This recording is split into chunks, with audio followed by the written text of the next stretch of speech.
Bahkan ada pertanyaan dari beberapa orang seringkali ditanyakan, kira-kira menurut saudara makanan paling enak apa?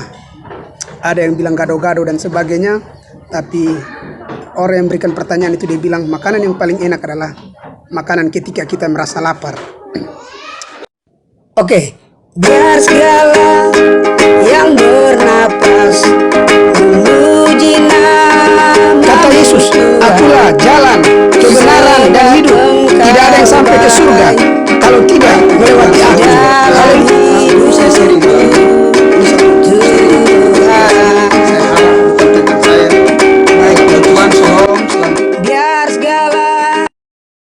Baik, puji Tuhan, salam.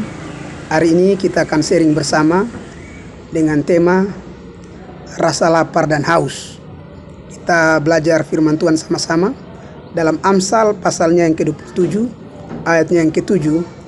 Orang yang kenyang menginjak-injak madu, tetapi bagi orang yang lapar, segala yang pahit dirasakan manis. Sekali lagi, Amsal 27 ayat 7. Orang yang kenyang menginjak-injak madu, tetapi bagi orang yang lapar, segala yang pahit dirasakan manis.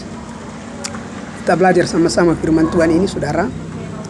Ketika seseorang menganggap diri, merasa bahwa dia sudah kenyang, saudaraku, maka walaupun makanan yang enak disediakan, dia tidak punya keinginan untuk makan.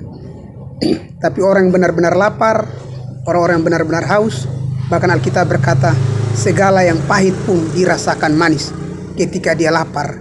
Bahkan ada pertanyaan dari beberapa orang seringkali ditanyakan, kira-kira menurut saudara makanan paling enak apa? Ada yang bilang gado-gado dan sebagainya, tapi orang yang berikan pertanyaan itu dia bilang makanan yang paling enak adalah makanan ketika kita merasa lapar. Jadi saudara, orang Israel di dalam Bilangan pasalnya yang ke-11, mereka menikmati persediaan dari sorga, penyediaan dari sorga. Bahkan ketika mereka mengeluh untuk makanan, mereka diberi makanan yang terbaik, roti dari sorga, roti mana. Roti itu terbuat, diproduksi langsung dari sorga, dan itu manis. Ya, roti madu, manis sekali. Dan dalam Bilangan pasal yang ke-11, ketika mereka sudah menikmati roti itu, sampai satu titik di mana mereka bosan, saudaraku. Padahal itu adalah roti dari sorga, itu produk dari sorga, dan itu pasti nikmat. Karena sesuatu yang datang dari sorga itu hal yang terbaik, yang terindah. Dan ada satu saat di mana mereka bosan, mengalami kejenuhan, bahkan mereka berkata kepada Musa supaya Musa memberikan mereka daging. Dan Musa berpikir bagaimana mungkin bisa memberi makan ribuan orang ini makanan daging. Mereka terus menggerutu. Mereka bilang, kami bosan makan makanan ini. Iya, tambah hari ketika kami makan makanan ini kami tambah kurus. Padahal itu adalah pekerjaan daripada si jahat. Mereka tidak tahu bersyukur. Ketika kita mulai merasa tidak puas, saudaraku, maka di situ kita sudah lupa bersyukur. Bahkan sesuatu yang baik dari surga, sesuatu yang baik dari Bapa, kita menganggap itu satu yang biasa. Mereka ketika diberi makan roti yang terbaik dari surga, setiap hari mereka menikmati. Ada titik di mana mereka jenuh dan mereka tidak lagi menikmati. Tapi firman Tuhan hari ini berkata, orang yang kenyang menginjak-injak madu, tetapi bagi orang yang lapar, segala yang pahit dirasakan manis. Jadi ketika saudara lapar dan haus, saudaraku, maka saudara akan menikmati banyak hal luar biasa. Di dalam Matius pasalnya yang ke-5, Matius 5 ayat yang ke-6, ucapan bahagia, Matius 5 ayat yang ke-6, berbahagialah orang yang lapar dan haus akan kebenaran, karena mereka akan dipuaskan. Jadi saudara, ketika saudara merasa lapar dan haus, maka saudara akan dipuaskan. Karena Tuhan hanya memuaskan orang-orang yang benar dahaga, orang-orang yang benar lapar akan kebenaran. Kalau saudara menganggap diri saudara sudah kenyang, ya seringkali kita berpikir, saya sudah tahu. Ya, ketika kebenaran disampaikan kita berpikir, saya sudah pernah dengar, saya sudah sering dengar, saya sudah tahu, saya sudah bisa. Apatah lagi kalau kita sebagai orang percaya memiliki kelebihan-kelebihan secara finansial, atau memiliki karunia-karunia, memiliki talenta, seringkali kita tidak mau diajar. Ketika kita dengar firman kita cuek, kita menganggap diri kita sudah tahu semua. Dan itu artinya orang yang tidak memiliki rasa lapar dan haus. Dan Alkitab sendiri bilang kalau orang tidak memiliki rasa lapar dan haus, mereka tidak akan dipuaskan. Seringkali ketika kita menganggap diri bahwa kita pandai, kita bisa, dan kita sudah kenyang, maka hal-hal yang baik bahkan dari surga pun, madu yang terbaik sekalipun, rema-rema firman Tuhan, kita akan cuek. Dan orang yang cuek terhadap kebenaran, dia tidak akan mendapatkan sesuatu yang baik. Tapi ketika kita merasa lapar dan haus, seperti rusa yang haus, maka kita akan dipuaskan, kita akan disegarkan. Ketika kita merendahkan hati, kita belajar merendahkan hati, menundukkan diri kita terus rasa lapar dan haus, maka kita akan dipuaskan. Siapapun yang menyampaikan kebenaran firman, dimanapun saudara tidak melihat orang, tapi saudara melihat pesan-pesannya. Ketika saudara betul merendahkan hati, saudara memiliki rasa lapar dan haus, maka saudara akan dipuaskan. Seringkali kita melupakan berkat Tuhan. Kenapa? Karena kita cuek, kita tidak tahu bersyukur. Kita menganggap diri kenyang, padahal Tuhan melihat kita lapar. Ya, kita menganggap diri berpakaian, padahal Tuhan lihat kita telanjang. Tuhan mau kita datang dengan kesederhanaan. Dia tahu apa yang menjadi kerinduan kita.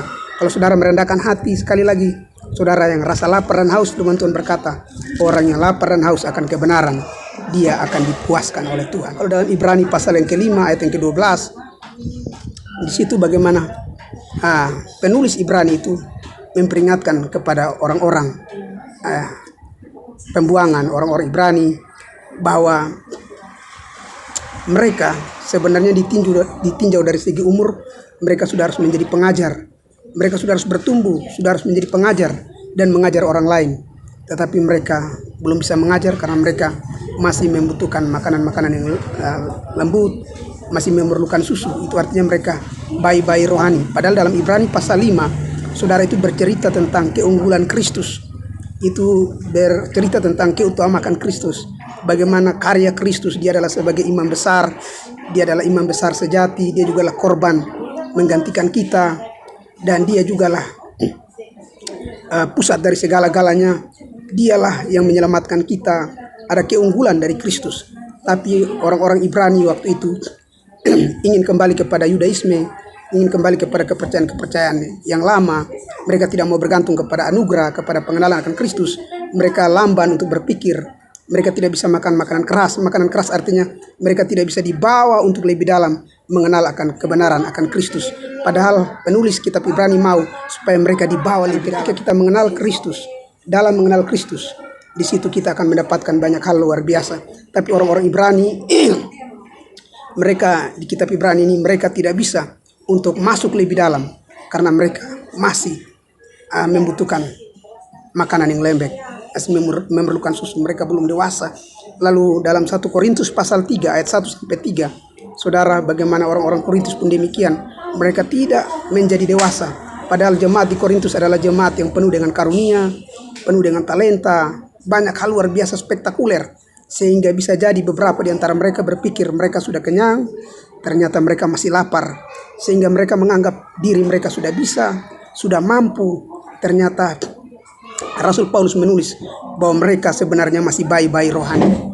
Kesombongan mereka membuat perselisihan dan sebagainya. Tuhan mau kita rendah hati, kita terus hampiri dia dengan rasa lapar dan haus. Orang yang lapar dan haus akan dipuaskan oleh Tuhan. Kalau saudara lapar dan haus, saudara rendah hati. Ketika saudara ada di gereja atau dimanapun saudara dengar firman, siapapun yang menyampaikan, saudara akan tenang. Tapi kalau saudara merasa diri puas, bangga dan sombong, maka siapapun yang menyampaikan, saudara menganggap saya sudah tahu, saya sudah bisa, saya sudah mampu. Dan saudara, pertumbuhan rohani kita akan berjalan di tempat. Kita tidak akan melihat perkara-perkara dahsyat dan ajaib. Sekali lagi, mari kita belajar untuk memiliki rasa lapar dan haus. Karena orang yang lapar dan haus, mereka akan dipuaskan dari sorga. Hal-hal yang baik, hal-hal yang indah yang ada di sorga, itu akan menjadi bagian kita. Dan kita akan bertumbuh dan menjadi berkat bagi banyak orang. Terima kasih. Tuhan Yesus Kristus memberkati. Salam.